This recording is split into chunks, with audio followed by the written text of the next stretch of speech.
So Ninja Gaiden's finally back after a decade plus absence, and I won't say that it's better than it's ever been, as playing through this I still think 2 is the best in the series. However, compared to 3 and how that game left the series, this is one hell of a comeback. We're in desperate need of more stylish action games not influenced by Souls-like mechanics, and this game delivers on that front. It does feel more like a platinum game than a true continuation of the previous games, but to me, that ain't a bad thing. They've had their misses, but Platinum knows how to construct some good action now. And spiritually, they do bring back a lot of what we like about the older games. However, this game is bound to piss off some longtime fans because they didn't just switch up the game feel, but who we follow. Yeah, they done pulled the Devil May Cry 4, y'all.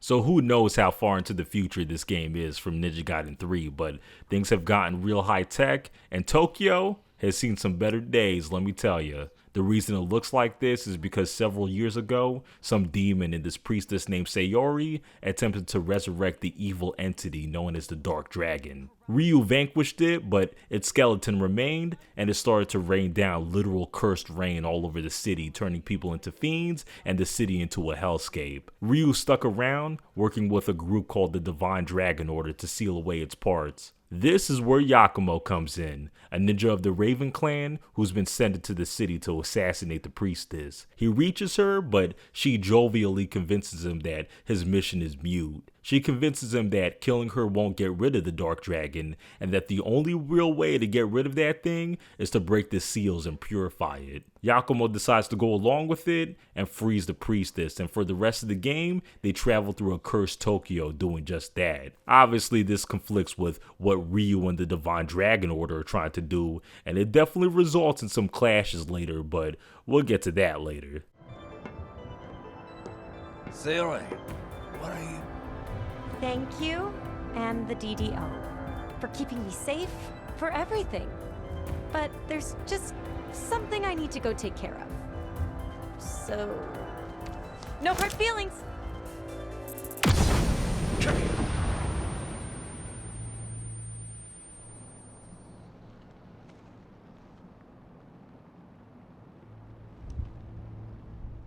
So we already knew long before this game came out that a new main character would be taking the reins, so I can't be too disappointed, but when it comes to Yakumo, there's still a small part of me that's like, no, chill for what? Who is this nigga? And the plot sounds like we skipped straight into Ninja Gaiden 5. What happens before this game with Ryu taking down the Dark Dragon? That sounds like it could have been its own game, but I digress. With how Ninja Gaiden 2 Black looked and played, we already knew that this game wasn't going to slack with its graphics, and yeah, this game looks good. Although, surprisingly, this game isn't running on Unreal Engine 5, but instead on Platinum's own engine. We still got hyper quick animations with some crazy blood splatter, except compared to Black 2, the higher frame rates are a bit more stable. At least for me anyway. You could definitely tell that this is more of a Platinum game in other aspects. The glossy arcadey character models, the ever-present button layout and combo scores that dominate the left hand of the screen here, the blazing alt-rock soundtrack when you're in combat. It's definitely a different vibe compared to what was done before, but I do mess with it. The pure white futurism of these Divine Order dudes in contrast to how dark and gloomy this new cursed Tokyo is. Sprinkle in some cyberpunk elements and you got a cool vibe. I do think that all of these button icons on screen are obnoxious though. There's probably a way to turn it off, but the fact that they're always on by default is irritating. But all the aesthetic stuff is mostly just set dressing. The real reason you play a Ninja Gaiden game, and the real reason we were all excited for the series to make a return, is for the toughest nails stylish action as a badass super ninja. And for the most part, Ninja Gaiden 4 delivers on that front. What you're seeing on screen kind of speaks for itself, doesn't it?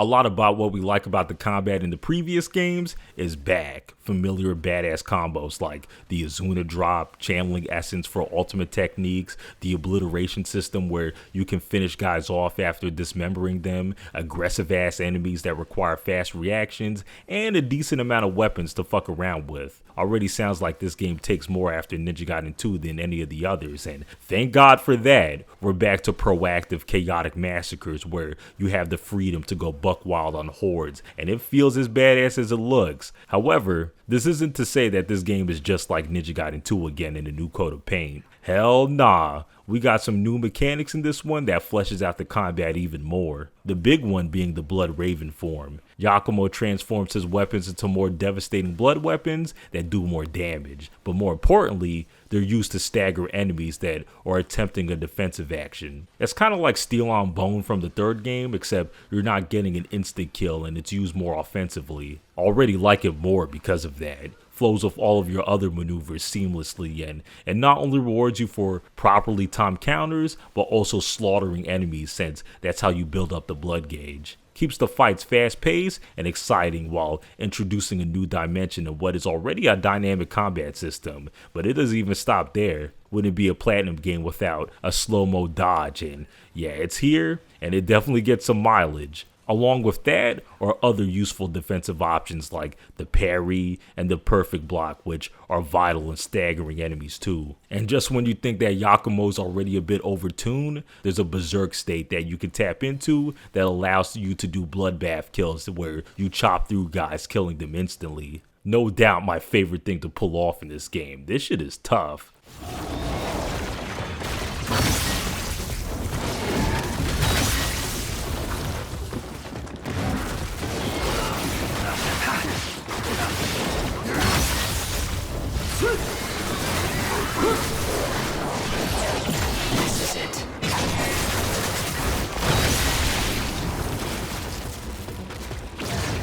Compared to other Ninja Gaiden games, the player character is so powerful both offensively and defensively that you can honestly just get away with button mashing through most of this game, which is not something I could say about the previous games. Definitely makes this game the easiest in the series, but I don't think that's a bad thing. This game is still pretty challenging. Some of these fights have so many goddamn enemies that you'll constantly be hit with some bullshit off screen. Yeah, your spider senses definitely have to be on point here, but with everything I've mentioned, it is a satisfying challenge to overcome, especially with the wide variety of enemies here. Your arsenal of weapons here isn't as wide as Ninja Gaiden 2 with only 4, but technically you do have 8 with every weapon transforming into something different when you tap into the Blood Raven form. What Yakumo has isn't anything we haven't seen before except for the Kage Haruko, which is a collection of assassin tools that can transform into mechanical arms. Feels like they couldn't decide what to add and just threw everything in this bitch.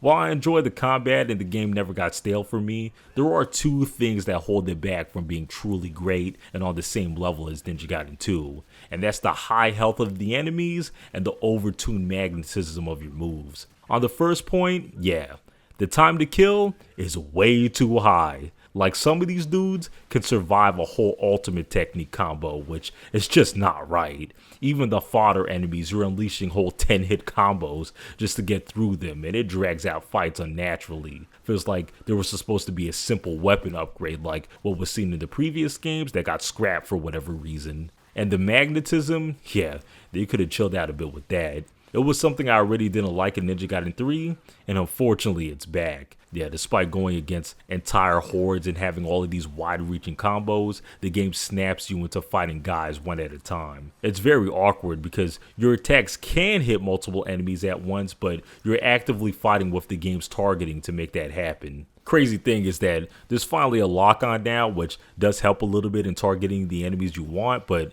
after 3 games of not having it, I went through this whole game forgetting about it. While the combat here ain't as good as the second game, I'll tell you where it blows it out the water: the motherfucking boss battles. Hell yeah.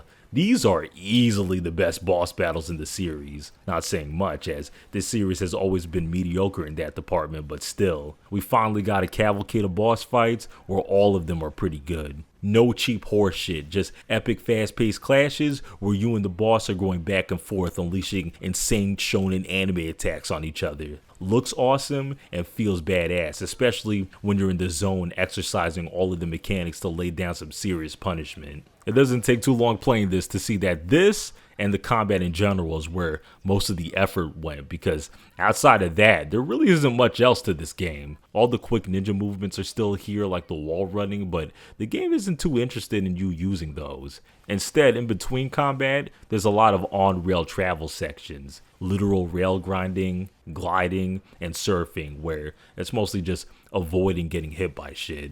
They're solid, mini roller coasters to break up the action.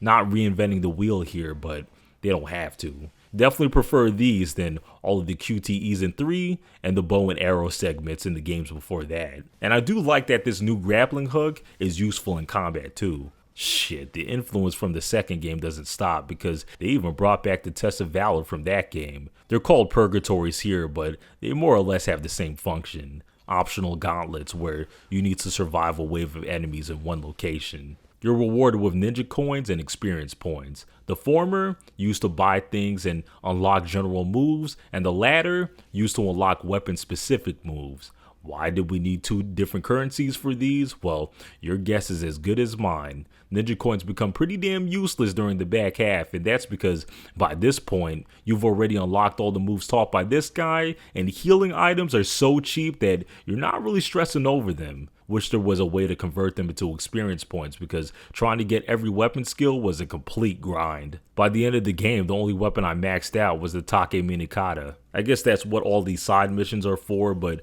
once you do a couple of these, you've pretty much seen what they have to offer. Mostly busy work like collecting this thing here or killing a bunch of guys here. Yeah, this linear ass game somehow has side missions, and though they ain't anything special, they do reward you for going slightly off the beaten path, which is something I always like.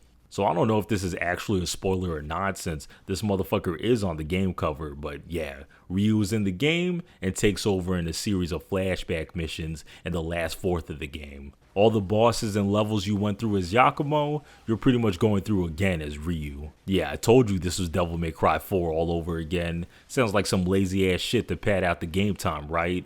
And in a way it is, like, you're not seeing anything new by this point, but at the very least, Ryu doesn't play exactly like Yakumo. He has most of his combos from the previous games along with his Ninpo. The big difference here is this new Gleam form where you can tap into those crazy after image attacks at will now. No longer are they tied to certain combos. It has the same function as Yakumo's Raven form attacks, but it does feel a lot faster and, dare I say, looks a little bit cooler. Not having all of your familiar weapons like the Raven Claws stink, but you only play as Ryu for a short while, so it's not really that big of a deal. If Ryu was the primary character, then yeah, he definitely would have needed some more stuff. It's cool to see Ryu back, but it does feel like the only reason he's back is to not alienate longtime fans and to have a cool ninja fight with the current protagonist. I get the indulgence in the latter, but the former wouldn't make sense to me. How this game plays is already going to piss off the purists, so you might as well just go all in on establishing that this is a new beginning for the series. Just wish that we had a cooler character to take the mantle.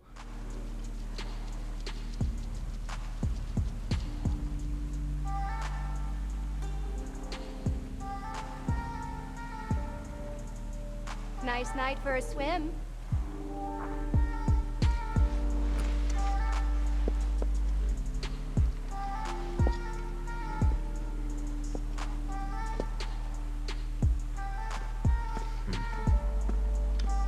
Tell me, Yakumo, do you really plan on keeping this up?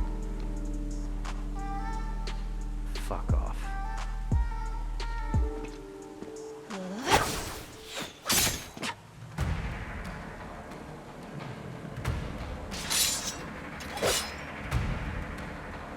Stay out of my way.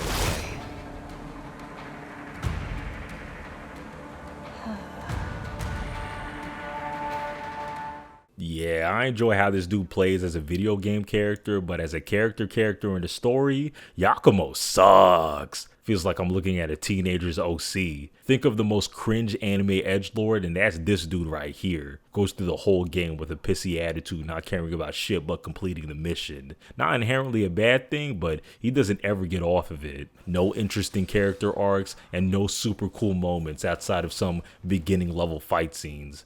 And I know someone's gonna say, well, Ryu was a one-note serious character and it wasn't an issue in those games. And yeah, Ryu is a flat character. The difference is that he doesn't look like a fake-ass Kaneki and is mostly silent throughout his games. There's quite a bit of dialogue between Yakumo and the other characters here, and none of it is compelling. In fact, it's pretty fucking awkward. Yakumo with all of his grunting and Sayori's lame attempts at trying to charm him. They try to get you emotionally invested with some character deaths and some betrayals throughout, but you don't have any reason to care about any of these characters outside of Ryu. And the only reason we care about Ryu is because he's familiar. Yeah, this story is just one big nothing burger, which by this point is just par for the course for the series. I don't go into these games for the story, so I can't be mad, but if you're gonna have all of these cutscenes and slow down moments, at least write something worth a damn. So yeah, that's Ninja Gaiden 4, y'all. A very solid action game, but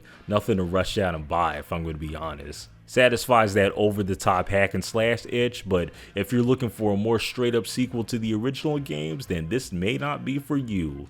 If Ryu wasn't in the game, and Gaiden wasn't in the title, Platinum probably could have passed this as an original game. It ain't bad, but just know what you're getting into. Anyway, that's all I gotta say about this. If you like this video, do the usual things to boost it in the algorithm, and check out my other stuff if you got a chance. Peace out, and until next time.